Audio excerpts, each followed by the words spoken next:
Hello friends, welcome to my channel. आज की इस वीडियो में हम आपसे बात करने वाले हैं जवाहरलाल नेहरू के जीवन के बारे में। जवाहरलाल नेहरू का नाम तो आपने सुना ही होगा। उन्होंने अपने जीवन में कौन कौन से कार्य किए, उनका जीवन संघर्ष कैसा था, आइए हम उसके बारे में बात करते हैं। तो चलिए फ्रेंड्स, शुरू करते हैं। पंडित जवाहरलाल नेहरू, इनका पूरा नाम जवाहरलाल मोतीलाल नेहरू था। जन्म 14 नवंबर 1889 इलाहाबाद उत्तर पश्चिमी प्रांत ब्रिटिश भारत में हुआ था। मृत्यु 27 मई 1964, उम्र 74 वर्ष, नई दिल्ली भारत में। पिता मोतीलाल नेहरू, माता स्वरूप रानी नेहरू, विवाह कमला कौल। जवाहरलाल नेहरू भारत के पहले प्रधानमंत्री और स्वतंत्रता के पहले और बाद में भारतीय राजनीति के मुख्य केंद्र बिंदु थे। वे महात्मा गांधी के सहायक के तौर पर भारतीय स्वतंत्रता अभियान के मुख्य नेता थे, जो अंत तक भारत को स्वतंत्र बनाने के लिए लड़ते रहे और स्वतंत्रता के बाद भी 1964 में अपनी मृत्यु तक देश की सेवा की। उन्हें आधुनिक भारत का रचयिता माना जाता था। पंडित संप्रदाय से होने के कारण उन्हें पंडित नेहरू भी कहा जाता था, जबकि बच्चों से उनके लगाव के कारण बच्चे उन्हें चाचा नेहरू के नाम से जानते थे। आरंभिक जीवन। जवाहरलाल नेहरू का जन्म 14 नवंबर 1889 को ब्रिटिश भारत में इलाहाबाद में हुआ। उनके पिता मोतीलाल नेहरू, जिनका जीवन काल 1861 से 1931 तक था, एक धनी बैरिस्टर जो कश्मीरी पंडित समुदाय से थे। स्वतंत्रता संग्राम के दौरान भारतीय राष्ट्रीय कांग्रेस के 2 बार अध्यक्ष चुने गए। उनकी माता स्वरूप रानी थुस्सू, जिनका जीवन काल 1868 से 1938 था, जो लाहौर में बसे एक सुपरिचित कश्मीरी ब्राह्मण परिवार से थीं। मोतीलाल की दूसरी पत्नी थी। वह पहली पत्नी की प्रसव के दौरान मृत्यु हो गई थी। जवाहरलाल 3 बच्चों में से सबसे बड़े थे, जिनमें बाकी 2 लड़कियां थीं। बड़ी बहन विजयालक्ष्मी बाद में संयुक्त राष्ट्र महासभा की पहली महिला अध्यक्ष बनी। सबसे छोटी बहन कृष्णा हठी सिंह एक उल्लेखनीय लेखिका बनी और उन्होंने अपने भाई पर कई पुस्तकें लिखीं। 1890 के दशक में नेहरू परिवार जवाहरलाल नेहरू ने दुनिया के कुछ बेहतरीन स्कूलों और विश्वविद्यालयों में शिक्षा प्राप्त की थी। उन्होंने अपनी स्कूली शिक्षा हैरो से और कॉलेज की शिक्षा ट्रिनिटी कॉलेज लंदन से पूरी की थी। इसके बाद उन्होंने अपनी लॉ की डिग्री कैम्ब्रिज विश्वविद्यालय से पूरी की।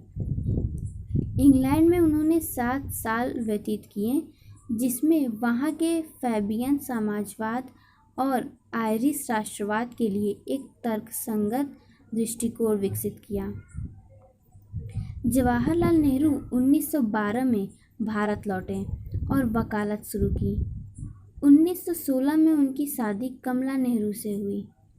1917 में जवाहरलाल नेहरू होम रूलिंग में शामिल हो गए। राजनीति में उनकी असली दीक्षा 2 साल बाद 1919 में हुई, जब वे महात्मा गांधी के संपर्क में आए। उस समय महात्मा गांधी ने रॉलेट अधिनियम के खिलाफ एक अभियान शुरू किया था। नेहरू महात्मा गांधी के सक्रिय लेकिन शांतिपूर्ण सविनय अवज्ञा आंदोलन के प्रति खासे आकर्षित हुए। राजनीतिक जीवन। 1926 से 1928 तक जवाहरलाल नेहरू ने अखिल भारतीय कांग्रेस समिति के महासचिव के रूप में सेवा की। 1928 से 1929 में कांग्रेस के वार्षिक सत्र का आयोजन मोतीलाल नेहरू की अध्यक्षता में किया गया। उस सत्र में जवाहरलाल नेहरू और सुभाष चंद्र बोस ने पूरी राजनीतिक स्वतंत्रता की मांग का समर्थन किया, जबकि मोतीलाल नेहरू और अन्य नेता ब्रिटिश साम्राज्य के भीतर ही प्रभुत्व संपन्न राज्य चाहते थे।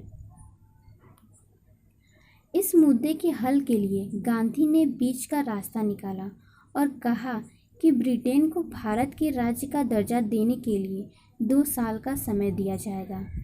यदि ऐसा नहीं हुआ तो कांग्रेस पूर्ण राजनीतिक स्वतंत्रता के लिए एक राष्ट्रीय आंदोलन शुरू करेगी। नेहरू और बोस ने मांग की कि इस समय को कम करके 1 साल कर दिया जाए।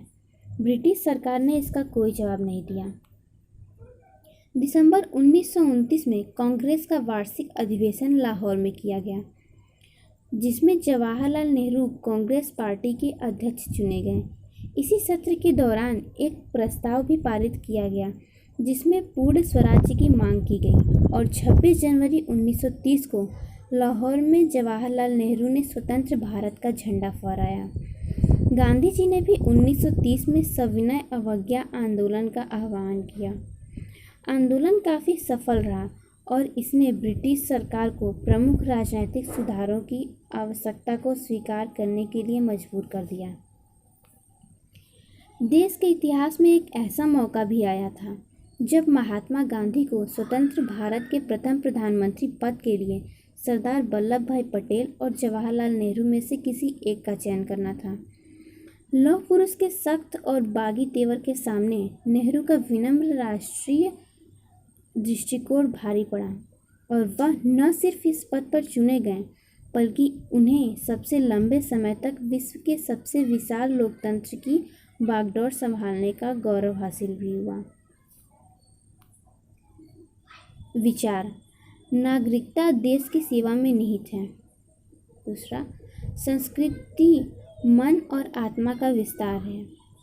तीसरा, असफलता तभी आती है जब हम अपने आदर्श, उद्देश्य और सिद्धांत भूल जाते हैं। दूसरों के अनुभवों से लाभ उठाने वाला बुद्धिमान होता है।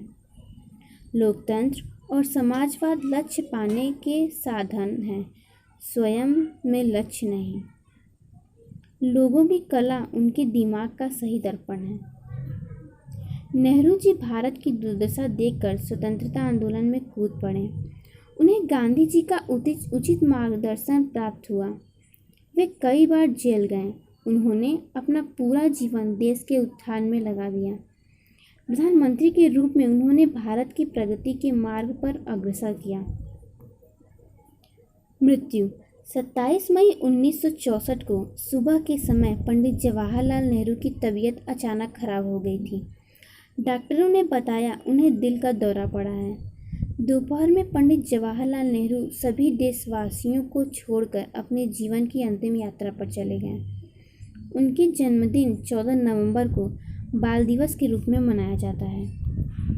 फ्रेंड्स, आपको ये वीडियो कैसा लगा आप हमें कमेंट सेक्शन में लिखना ना भूलें और प्लीज़ वीडियो को लाइक करें, शेयर करें और चैनल को सब्सक्राइब करें और बेल आइकन को प्रेस करना ना भूलें ताकि आपको आने वाले वीडियोस के नोटिफिकेशंस मिलते रहें। Thanks for watching my video.